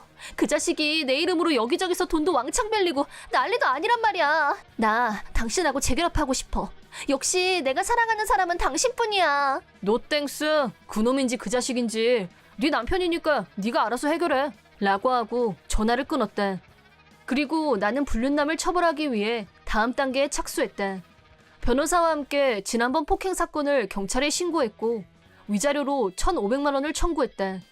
사건 당시 나는 놈이 계단을 내려올 때 죽을 힘을 다해서 핸드폰으로 그놈의 육성을 몰래 녹음했다. 또 목격자를 찾아서 경찰에 증언하도록 부탁해뒀다. 물론 병원에 입원했을 때 받아뒀던 진단서도 함께 제출했다. 이혼하면서 아내와 불륜남에게 위자료는 청구하지 않겠다고 말했지만 폭행에 대해서도 위자료를 청구 안 하겠다는 말은 한 적이 없었다. 이 일로 불륜남은 경찰에 체포됐다. 그리고 지금까지 내가 조사한 불륜남의 다른 죄들까지 경찰서에 전달했다. 그러자 경찰도 놈의 기록을 조사했고 내가 상상했던 이상의 여죄들이 수두룩하게 쏟아져 나왔다. 그 중에는 중대한 사건에도 연루되어 있는 것이 발각됐고 빼박 구속수감이 결정됐다. 전처는 그렇게 해서 불륜남인지 남편인지한테서 벗어나긴 됐지만 그간 매일 폭력에 시달리면서 트라우마를 갖게 된 모양이었다. 현실적으로는 그놈이 만들고 간 빚 때문에 고생문이 훤히 열린 게 분명하다. 사이다 무비튼. 나는 남편, 아들과 세 식구이다. 어느 날 시댁에서 불이 났는데 시댁은 우리 집하고 가까웠다. 불이 난 후 구출되긴 했지만 이미 연기를 많이 마신 탓에 시아버지가 돌아가시고 말았다. 화재 소식을 듣고 남편과 둘이서 바로 달려갔지만 이미 집 전체가 화염에 휩싸여 있었고 소방대원들이 필사적으로 진압작전을 펼치고 있었다. 믿기 어려운 장면에 넋이 나가고 말았다. 남편이 화재 원인이 뭐냐고 묻자 튀김 요리를 하다가 기름에 불꽃이 붙으면서 화재로 번진 것 같다는 말을 들었다. 그렇다면 시어머니가 안에 있다는 말인데? 그런데 시어머니는 사방이 발칵 뒤집힌 상황에서 그림자처럼 조용히 우리 집에 나타나서 우리를 간떨어지게 했다. 남편이 시어머니한테 기름을 가스레인지에 올려놓고 어디에 갔다 왔냐고 버럭 화를 내자 시어머니는 횡설수설하면서 벌벌 떨었다. 그 후 경찰이 찾아와서 시어머니를 상대로 조사했다. 시어머니는 튀김 요리를 하던 도중에 친구한테 걸려온 전화를 받았고 친구분이 여행지에서 선물을 사왔는데 잠깐 집에 올 수 있냐고 하자 걸어서 몇 분 거리에 있는 친구분 집에 갔다고 한다. 이때 기름 냄비에 불을 끄는 걸 깜빡하고 그냥 나갔기 때문에 그게 원인이 돼서 화재가 발생한 걸로 추정됐다. 시어머니는 시아버지가 돌아가셨다는 걸 알고 여보 하고 외마디 소리를 쳤지만 시어머니는 전부터 가스불을 끄는 걸 까먹는 경향이 있어서 시아버지가 항상 잔소리했었다. 그때마다 시어머니는 그래도 불난 적 없으면 된 거 아니냐고 따질 뿐 충고를 곱게 받아들이려고 하질 않았다. 결국 그 나쁜 습관 때문에 시아버지가 목숨을 잃다니 이럴 수가 있는 일인가 싶었다. 불은 주변으로 번지지 않고 진화됐지만 나와 남편은 돌아가신 시아버지를 생각하니 가슴이 무너지는 기분이었다. 남편은 시어머니한테 아버지가 그동안 얼마나 많이 주의를 줬냐며 화를 냈고 시어머니는 나라고 이렇게 될 줄 알았겠냐며 울고불고 의미 없는 대화를 듣고 있자니 나도 힘들었다. 결혼 후 시아버지한테는 사랑을 많이 받았었다. 우리 결혼을 반대했던 시어머니를 커버해 주셨고 나와 남편이 잘 어울리는 한 쌍이라며 흐뭇해하셨다. 손자에게는 해마다 생일, 크리스마스에 선물을 주시는 자상한 할아버지였다. 그래서 솔직히 왜 하필 좋은 사람인 시아버지가 화를 입은 건지 억울한 생각마저 들었다. 시어머니 말로는 최근에 시아버지가 몸이 계속 안 좋아서 그날도 침대에 누워 있었다고 한다. 약을 먹고 잠을 잤고 잠이 깊이 들었던 탓에 불이 난 것도 늦게 알았고 피할 시간도 없었던 건 아닌지 조금만 빨리 구조됐다면 무사할 수도 있었을 텐데 안타까운 마음을 추스르기 힘들었다. 가족끼리 조용히 시아버지의 장례식을 치르고 난 후 나에게 시련이 시작됐다. 새로운 문제가 부상된 것이다. 장례식 후 시어머니는 이제 갈 곳이 없으니 우리 집에 와서 살겠다고 했다. 마침 너희가 이렇게 가까운 곳에 집을 지어서 얼마나 다행이니? 내 방은 남향으로 볕이 잘 드는 방으로 부탁한다. 짐 옮기는 건 내가 직접 하기 어려우니까 너희가 연락해서 사람 부르고 알았지? 우리가 허락도 하기 전에 자기 멋대로 남양방을 내놓으라는 말부터 하는 게 어이가 없었다. 그동안 시어머니는 이루 헤아릴 수 없이 많은 갑질을 해왔던 장본인이었다. 시어머니 때문에 화상을 입은 적이 있었다. 뜨겁게 달궈진 기름을 내 다리에 은근슬쩍 실수를 가장해 쏟아붓는 바람에 큰 화상을 입고 구급차에 실려갔었다. 그때 입은 중도의 화상으로 피부가 다 벗겨졌고 여전히 다리에 상흔이 남아있다. 또 한 번은 시어머니가 마당에 잡초를 뽑으라며 시댁으로 나를 호출한 적이 있었다.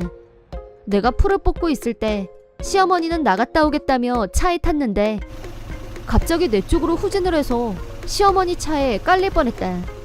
다행히 그때마다 남편이 나서서 시어머니를 응징해줬었고 최근에는 발길을 끊는 게 좋겠다고 해서 시댁에 가지도 않았었는데 동거라니 숨통이 조여오는 기분이 들었다. 시어머니의 고의적인 실수 때문에 이번엔 내 목숨이 왔다 갔다 할 것 같은 공포가 밀려왔다. 만약 시아버지가 계셨다면 동거에 대해서 조금은 긍정 검토를 해봤을 수도 있지만 시아버지가 안 계신 마당에 시어머니를 모시고 싶은 생각은 1도 없었고 죄송하지만 동거는 힘들 것 같다고 즉시 거절했다.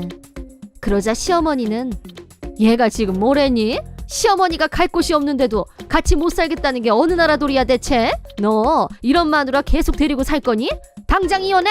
라고 남편한테 명령했다. 나를 내쫓으면 남편 명의로 된 집이니 자기 집인 양 마음 편하게 살 수 있을 거라고 생각한 게 분명했다.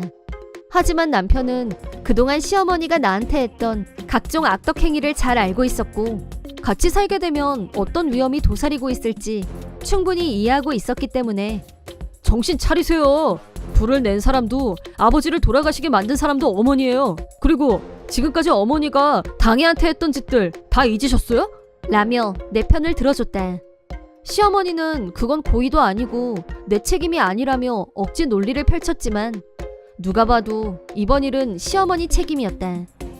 남편은 시아버지의 죽음에 대해서 시어머니를 원망하고 있었고 절대 같이 살고 싶지 않다고 했다. 시어머니는 집도 다 타고 없는데 나더러 어디 가서 살라는 거야? 라며 절규했지만 화재 말고도 사고친 일이 하나 더 있었다. 시어머니는 화재 보험료가 너무 비싸다는 이유로 올해 들어 단 한 번도 보험료를 내지 않은 사실이 밝혀졌다. 시아버지한테는 보험료를 다 받았으면서 지금까지 살면서 집에 불이 난 적도 없는데 해마다 몇십만 원씩 낸다는 게 바보 같다면서 이런 돈은 안 내도 된다고 멋대로 정하고 보험을 갱신하지 않았다고 한다. 시아버지는 시어머니가 가스불 끄는 걸 자주 깜빡하고 불을 켠 채 계속 프라이팬을 올려놓아서 연기가 나는 걸 몇 번 봤기 때문에 보험금을 꼭 내라고 말씀하시는 걸 우리도 같이 들은 적이 있었다. 하지만 시어머니는 불이 왜 나냐며 시아버지 말을 무시하고 결국 보험료를 내지 않았다. 보험료 낼 돈으로 자기 친구와 2박 3일 여행을 다녀왔다는 게 이번에 발각됐다. 화재보험에 가입한 적이 없으니 보험료도 당연히 들어올 게 없었다. 시어머니는 우리 집에 들어와서 살면 된다고 안일하게 생각했던 모양이다. 우리 집은 시어머니가 말한 것처럼 반년 전에 완성된 새 집이었다. 아들 내서 산다고 자랑이라도 하려고 했던 게 아닐까. 하지만 우리가 거절했기 때문에 시어머니는 당장 갈 곳이 막막했다. 처음 얼마간은 시어머니 처지를 동정한 친구분들이 자기 집에 와 있게 해줬지만 사실은 화재 보험금을 안 내고 그 돈으로 여행을 갔다 왔다는 게 알려지자 모두 자업자득이라며 점점 등을 돌렸다.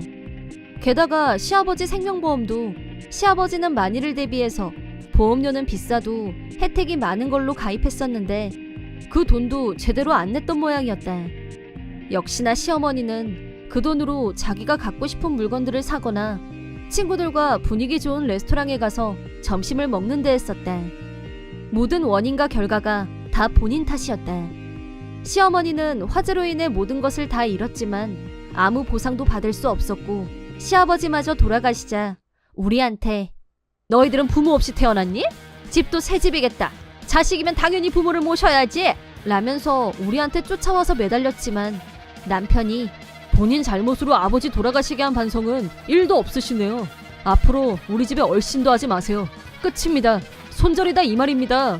어머니 먹고 사는 문제는 알아서 해결하세요. 라며 완전히 손절해버렸다. 남편이 시어머니를 못 버리고 모시고 살자고 하면 어쩌나 걱정했었는데 남편이 나서서 시어머니를 손절하는 걸 보고 마음이 놓였다. 그 후 시어머니는 자기 힘으로 아파트를 하나 얻었다고 하는데 시어머니가 가스불을 방치한 게 원인이 되어 시아버지가 돌아가셨다는 걸 알게 된 친척들이 따지러 몰려들었고 네가 죽였지 우리 형 살려내 라면서 매일 몰려와서 항의하자 아파트 주민들이 견디다 못해 시어머니를 쫓아냈다.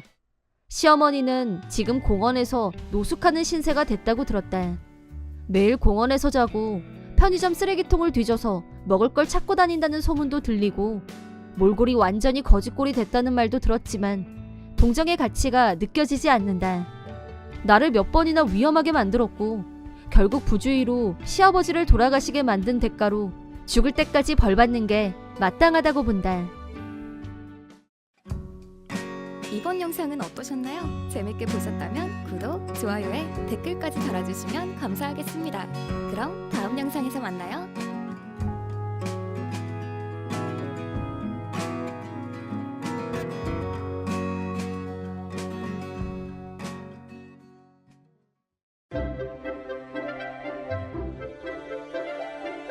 사이다 무비튼. 내 이름은 정직한 32살의 회사원이다. 아내 한심애는 31살. 결혼 전까지는 정사원으로 일했었다. 아내는 결혼도 했으니 직업을 바꿔보고 싶다고 했고 나는 아내의 의견을 존중했다. 하지만 결혼하고 2년이 지나도록 취업하려는 의지가 없어 보였다. 결혼 전 아내는 나름 똑똑했었다. 동거 중에는 똑같이 일하고 집안일도 반반씩 하고 그런데 막상 결혼하고 전업주부가 된 뒤로는 집안이 더 엉망이 됐고 저녁밥은 편의점 도시락, 냉동식품이 줄을 이뤘다. 그러던 아내가 고등학교 동창회에 다녀오더니 갑자기 집안일을 너무 열심히 하는 거였다. 아내의 변화는 기쁘다기보다는 꺼림칙한 느낌이 더 강했다. 이유는 2년이 넘도록 나와 장인, 장모가 아무리 주의를 줘도 전혀 움직이지 않던 사람이 왜 갑자기? 게으름 빼면 시체였던 아내가 갑자기 내 도시락까지 싸는 열정주부로 거듭난 것이다. 이유가 뭔지 의심할 수밖에 없었다. 설마 이 여자 바람난 거 아닐까? 합리적 의심. 하지만 바람이 나면 갑자기 차가워진다는 게 일반론인데 좀 안 맞는 것도 같고 아내는 정반대로 성실하고 자상하게 변한 게 이상했다. 결국 아내의 핸드폰을 스캔했다. 아내는 천성적으로 허술해서 비밀번호는 쉽게 풀렸다. 일단 눈에 띈 것은 동창회 이후 특정인과 연락을 주고받는 횟수가 부쩍 늘어났다는 사실이다. 상대의 이름이 이니셜로 되어 있어서 이름도 성별도 파악하기 힘들었다. 하지만 대화 내용으로 유추해볼 때 불륜이 확실했다. 아내는 이런 문장을 꽤 반복해서 보내고 있었다. 그날은 오래간만에 만족감 높은 밤을 보냈던 것 같아. 그때 일이 떠오를 때마다 네가 보고 싶어져. 마음만 달려가는 게 아니라 내 몸도 너를 원하는 것 같아. 남편과는 비교도 할 수 없을 정도로 대만족이었어. 결정적 단어는 빠져 있었지만 이 정도면 무슨 짓을 했는지 짐작이 가고도 남았다. 고딩 동창회에서 동창놈하고 눈이 맞았군. 갑자기 열이라는 주부가 된 건 바람 피우는 거 안 들키려고 그런 건가? 상대도 기혼자로 보였고 잠깐의 불장이 분명했다. 나는 이 증거를 들고 변호사를 찾아가 상담했다. 변호사는 어렵게 말을 꺼내면서 죄송하지만 이 정도 증거로는 부인께 위자료를 받아내고 이혼하긴 힘듭니다. 아내가 직접적인 표현을 쓰지 않은 것, 불륜남 이름을 이니셜로 저장해둔 건 나름대로 방어 전략이 먹힌 것 같았다. 호텔에 들어가는 사진이라던가 좀 더 확실한 증거가 필요합니다. 보안 사항을 조언한 변호사는 나한테 이런 말도 했다. 만약 부인이 나 불륜했다 그렇게 쉽게 인정할 성격이면 증거는 없어도 되는데 아닐 거예요. 전업한다고 하고서 2년이 넘도록 집에서 뒹굴뒹굴했거든요. 말과 행동이 다르다는 말씀인데 불륜한 사람들은 기본적으로 시치미를 떼죠. 상황이 자기가 거액의 위자료를 물어줘야 할 판이 되면 철저하게 증거를 숨기고 은닉하려고 들 거예요. 불륜남도 마찬가지고요. 그런 의미에서도 지금 당장 소송을 하기보다는 시간을 두고 확실한 증거를 찾는 게 좋을 것 같습니다. 알겠습니다. 흥신소에 의뢰해서 확실하게 증거를 잡도록 하겠습니다. 나는 아내를 자유롭게 풀어놓기로 했다. 하지만 불륜남은 아내의 고향에 있었고 여기와는 멀리 떨어져 있었다. 두 사람은 서로 입으로만 보고 싶다고 할 뿐 직접 만나지는 않았다. 그렇게 표면상으로는 아무 일 없이 2주 정도가 지나갔다. 벌써 몇 주째 나를 세우고 있던 나는 정신적으로 피로감이 쌓였다. 유일한 변화라면 두 사람의 메시지가 점점 농염하게 변해갔다는 점이었다. 그 때문에 두 사람이 분명히 다시 만날 거라는 확신이 들었다. 때가 올 거다. 반드시 증거를 확보해야 한다고 생각한 지 3주 정도. 마침내 아내가 고향에 가서 친구 좀 보고 올게. 라고 말했다. 나는 최대한 무심하게 반응했다. 저녁을 먹다가 아내가 툭 던졌을 때 긴장한 건 사실이다. 언제 갈 건데? 다음 주 화요일 1박만 하고 올 거야. 절친인데 하루 재워준대. 하필이면 화요일이었다. 내가 가장 바쁜 요일이었다. 주말에 내려가지 않는 건 만에 하나 내가 따라가겠다고 하면 일을 망칠 수 있으니까 머리를 쓴 거겠지. 동창회에서 다시 보니까 너무 반갑고 좋더라고. 다음에 또 보기로 약속하고 헤어졌거든. 그 집에 가서 자도 남편이나 애들은 괜찮대? 처음 보는 사이인데 그렇게 신세져도 돼? 그게 뭐 어때서. 괜찮아. 아마도 불륜남과 어느 호텔에서 만나기로 했겠지. 핑계거리로 만들어낸 절친에 대해서는 설정이 꼼꼼하지 못했던 모양이다. 알았어. 잘 다녀와. 잘 놀고 올게. 아내는 무사히 시험을 통과한 얼굴이었다. 죄책감 1도 없이. 나는 이혼 결심을 더 굳혔다. 아내는 가볍게 말했지만 당신 월급 진짜 쥐꼬리만 하다. 라며 틈만 나면 월급을 갖고 나를 무시했던 것도 이유 중 하나였다. 아마도 집에 돈이 없는 걸 자기가 노는 탓이 아니라 돈 못 버는 내 탓으로 하려던 거 아닐까. 전업주부 한 명도 건사하지 못하는 무능한 남편이라는 꼬리표를 붙이고 싶어하는 것처럼 들렸다. 나도 아내에게 따진 적이 있었다. 당신 재취업은 언제 할 거야? 하다못해 알바라도 할 수 있는 거 아니야? 그랬더니 아내한테서 이해하기 어려운 말을 들었다. 당신이야말로 정사원 월급이 그것밖에 안 되면 알바 하나 더 해야 되는 거 아니야? 이런 입씨름을 지난 2년간 끊임없이 되풀이하면서 누적된 피로감과 불륜이란 변수에 남은 애정마저 삭제됐다. 아내가 책정한 내 한 달 용돈은 10만 원. 월급이 적어서라는 게 이유였다. 과연 내 월급은 그 정도로 적은가? 객관적으로 그렇지 않다고 생각한다. 도저히 인정할 수 없었지만 장래 아이가 태어날 때를 대비해서라고 하면 반론할 수가 없었다. 이토록 주머니가 얇은 내가 뭉칫돈이 나가야 하는 흥신소를 찾아가는 건 상당한 결심이 필요했다. 그런데도 불구하고 나는 아내의 디데이를 알게 된 다음 날 바로 흥신소를 찾아가 의뢰했다. 아내의 예상대로 나는 화요일만큼은 절대 회사를 쉴 수가 없었다. 불륜 증거 수집은 불가피하게 흥신소에 맡길 수밖에 없었다. 흥신소는 내 기대를 저버리지 않았다. 불륜남 차 안에서 키스하는 아내와 불륜남, 호텔에 들어갔다가 나오는 장면 등 결정적인 증거를 손에 넣을 수 있게 됐다. 흥신소 보고서에는 화요일 11시에 체크인을 해서 다음날 낮 12시에 체크아웃한 걸로 나와 있었다. 24시간 이상을 호텔에서 보낸 것이다. 한 달 만에 만나서 얼마나 반가웠을까. 불륜남에 대한 신상조사도 끝났다. 아내의 고교 졸업 앨범이 상당히 도움이 됐다. 역시 놈은 아내와 동창이었고 동창회에서 만난 후 호텔로 간 게 분명했다. 아내와 불륜남은 이제 완전히 불이 붙은 것 같았다. 아내는 주 1회 고향으로 내려갔다. 증거는 엄청나게 쌓여갔다. 결국 내가 흥신소에 뿌린 돈은 500만 원이 넘었다. 한편 아내의 핸드폰을 본 바로는 불륜 당사자들은 자기들 행동이 전혀 들키지 않을 걸로 믿고 있는 눈치였다. 우리 남편 아무것도 몰라. 우리 불륜도 너무 완벽하게 잘하지 않아? 라며 완전히 자화자찬 모드에 빠져 있었다. 아내의 착각을 뒤로하고 나는 이혼을 위한 빌드업을 착실하게 진행했다. 드디어 변호사가 이혼 준비 첫 단계인 내용 증명을 아내와 불륜남에게 발송했다. 업무 중에 아내한테서 연락이 왔다. 가만히 있다가 갑자기 웬 이혼이야? 이게 말이 돼? 난데없이 이 서류는 뭔데? 나 지금 정신적 고통이 이루 말할 수 없다는 거 알아둬? 이거 다 위자료 청구할 거야. 어떻게 하면 이토록 비객관적일 수 있는지 듣고 있다가 빵 터지고 말았다. 나는 선을 그었다. 위자료 낼 사람은 너야. 이혼 서류에 사인이나 잘해놔. 아내는 히스테리 발작을 일으켰다. 도저히 말이 안 통했기 때문에 다시 변호사와 같이 얘기하기로 했다. 며칠 후 우리 집에서 나, 아내, 불륜남 그리고 변호사가 한자리에 모였다. 거기에 내가 부르지도 않았는데 장인 장모까지 올라오셨다. 아내는 자기가 불륜했다는 말은 쏙 빼고 내가 일방적으로 이혼하자고 한다는 식으로 말을 한 모양이었다. 아내와 마찬가지로 장인 장모도 히스테리를 부리면서 나한테 욕을 했다. 장인이 큰 소리치면서 너 내 딸을 버리겠다는 거야? 위자료도 10억 내놔!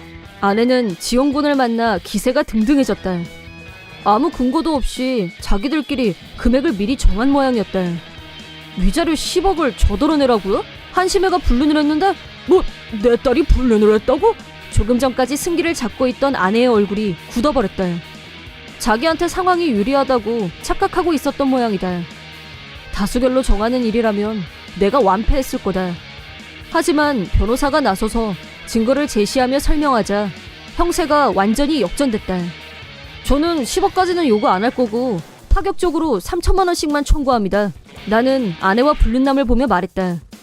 아내는 성질을 내며 거부했다. 전업주부가 그런 돈이 어디 있다고 달래? 내가 전업주부 하라고 했어? 네가 게으름 피운 거잖아.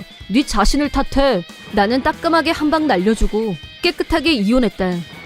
불륜남은 자기 아내한테 들켜서 똑같이 위자료를 3천만 원 지급하고 이혼했다고 한다. 그리하여 전처는 양쪽 위자료로 6천만 원을 내야 되는 처지가 됐다. 전처와 불륜남은 고향에서 얼굴도 못 들고 다니게 됐다.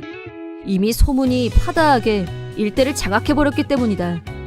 전처는 장인 장모에게 손절당한 후 허름한 아파트에 살면서 위자료를 갚기 위해 마침내 알바를 시작했다고 한다. 앞으로는 고등학교 동창회가 열려도 두 사람은 두 번 다시는 갈 수 없을 것이다. 이번 영상은 어떠셨나요? 재밌게 보셨다면 구독, 좋아요에 댓글까지 달아주시면 감사하겠습니다. 그럼 다음 영상에서 만나요.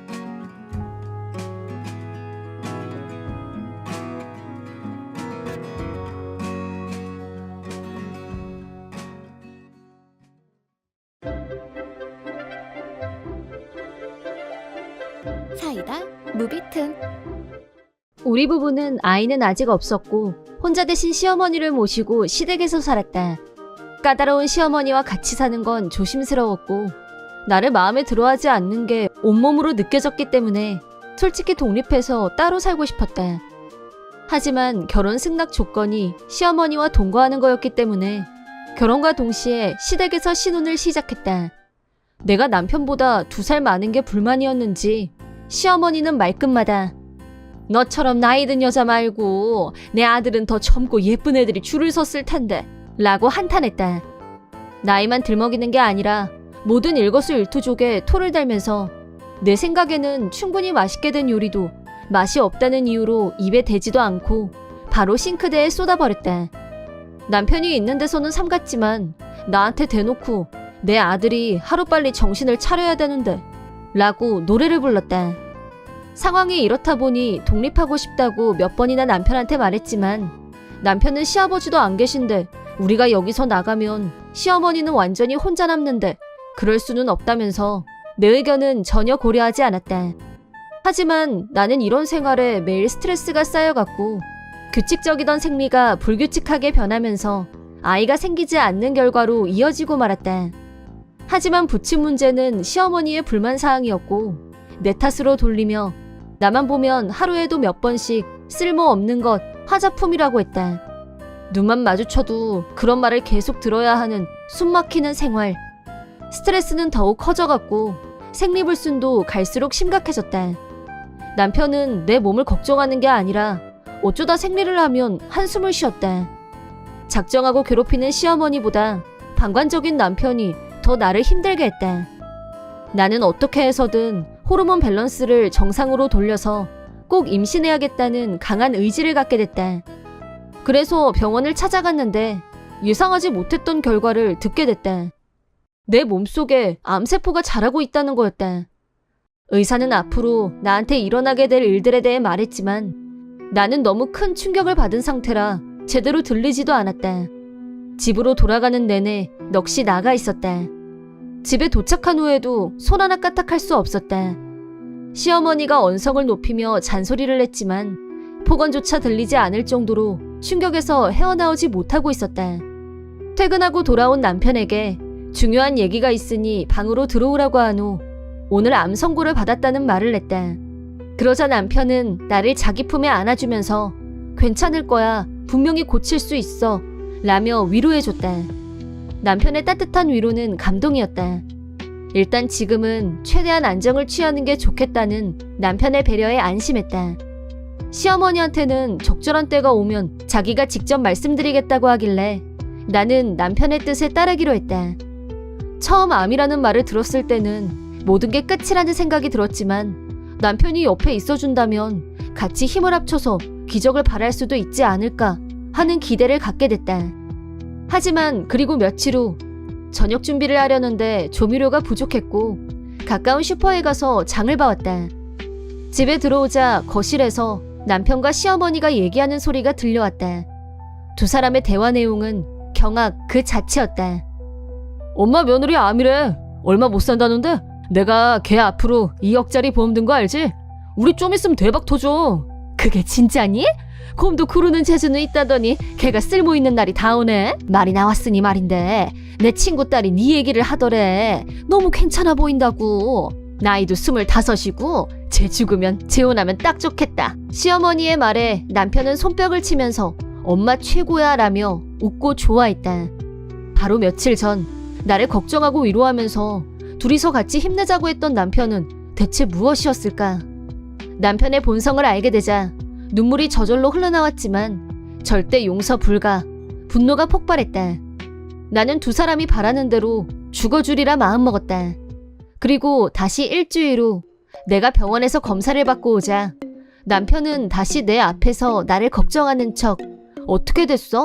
병원에서 뭐 더 자세한 얘기 들은 거 없어? 라고 묻길래 남편이 듣고 싶어하는 대로 말해줬다. 그게 나 여명 1년이래. 그러자 남편은 웃는 얼굴을 감추려고 손으로 입을 가렸고 금세 표정을 고친 후 울먹거리면서 당신은 괜찮을 거라는 멘트를 날렸다.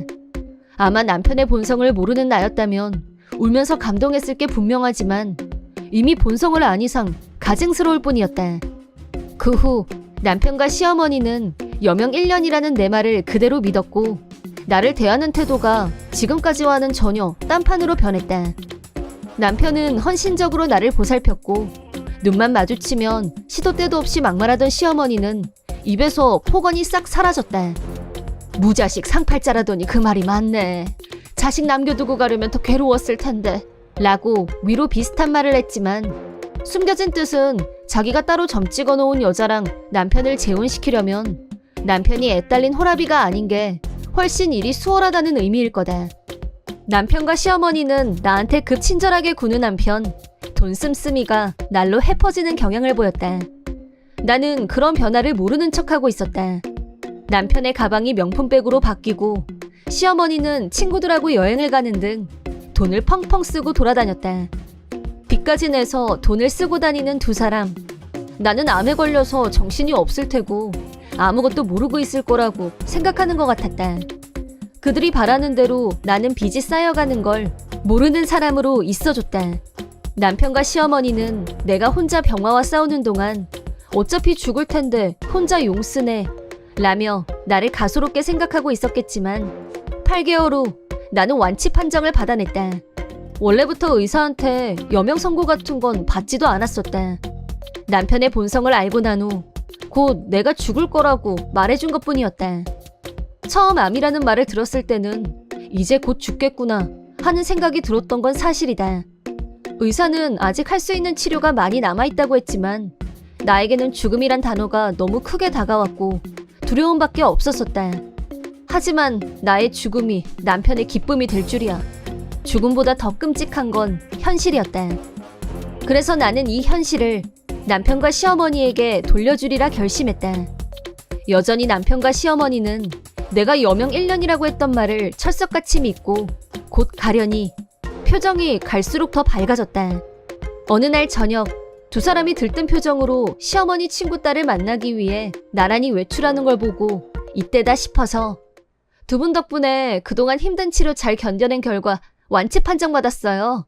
그러자 두 사람은 시겁했고 남편이 나한테 뭐 완치? 너 그땐 여명 1년이라고 내가 그랬어? 의료 발전의 혜택을 받은 거지 뭐. 병원에서 나 다 나았다고 했어. 당신도 기뻐해야 되는 거 아니야? 나도 기쁘지. 남편은 당황 그 잡채. 나는 부활 선언과 함께 이혼 서류를 건넸다. 그러자 남편은 응? 하며 깜짝 놀라는 반응. 빼박 불륜 증거까지 덤으로 안겨주며 마무리. 미안하게 됐어. 내가 당신 바라는 대로 죽지 않아서. 대신 이혼해줄 테니까 그 여자하고 재혼하는 건 가능해. 물론 위자료가 옵션이지만. 라고 하자 두 사람은 자기들의 속셈을 내가 다 꿰뚫고 있다는 걸 눈치챘는지 오해야 지금 무슨 말을 하는지 모르겠다며 꼬리를 내렸지만 이미 선을 넘은 지 오래였다. 내가 죽을 거라고 확신한 남편은 재혼감으로 점 찍은 여자와 연일 호텔 출입 중이었다. 시어머니와 셋이서 놀러도 다니고 말이다. 그 여자는 불륜녀가 맞고 세 사람에게 각각 위자료를 청구하겠다고 하자 시어머니는 목덜미를 잡고 쓰러졌다. 남편은 그게 아니야, 내 말 좀 들어보라며 변명하려고 했지만 내가 파악한 증거가 차고 넘치는 마당에 네 말이 무슨 소용이며 내가 죽기를 바랬던 남자와는 단 1초도 같이 있고 싶지 않다는 말을 남기고 짐을 챙겨서 당당하게 시댁에서 나왔다. 그 후 남편과 시어머니의 앞길에 지옥문이 활짝 열린 건 물론이다. 시어머니 친구 딸인 여자는 명백한 남편의 불륜녀였고 위자료로 4천만 원을 청구하자 곧 죽는다, 괜찮다, 불륜 아니다, 아무 문제 없다는 두 사람의 말만 믿었었는데 이게 뭐냐며 남편을 걷어차버렸다. 하지만 그렇게 간단하게 해결될 문제가 아니어서 내부 사정이 매우 구질구질해지고 말았다. 게다가 내 보험금만 들어오면 바로 해결된다고 믿고 미리 펑펑 써댄 돈이 무려 5천만 원을 넘어버렸다. 하지만 들어올 보험금이 없으니 갚을 길도 막막했고 결국 집을 내놓는 신세가 되고 말았다. 두 사람은 현재 집도 절도 없는 신세. 남편이 다니는 회사에 나하고도 잘 아는 분이 있는데 그분한테 이번 일에 대해 자세하게 말씀드렸더니 곧 회사에서 모르는 사람이 하나도 없게 됐고 순식간에 인간 쓰레기로 불리게 되었다. 마지막의 정점은 이혼이었다. 불륜녀 측에서는 그 부모 되는 사람들이 찾아와서 조용히 지나갔으면 한다면서 위자료를 전액 일시급으로 지급했다. 자기들 딸은 멀찌감치 떨어져 있는 시골 친척집에 보내버렸다고 한다. 남편은 회사에서 자진 사표를 내지 않을 수 없을 만큼 정신적인 압박을 받았다고 한다. 두 사람은 집도 돈도 다 잃고 역 근처나 공원을 헤매며 노숙인으로 전락한 채 목숨만 붙어 있다는데 결국 신은 있는 게 아닐까 싶다. 남의 불행, 더군다나 자기 아내의 불행을 기뻐한 자들에게 천벌이 내려졌으니 말이다. 앞으로 나는 한번 포기했던 나를 위한 인생을 다시 찾을 생각이다. 그리고 언젠가 전 남편과는 비교도 안 될 만큼 멋진 남자를 만날 수 있길 기대해본다. 이번 영상은 어떠셨나요? 재밌게 보셨다면 구독, 좋아요에 댓글까지 달아주시면 감사하겠습니다. 그럼 다음 영상에서 만나요.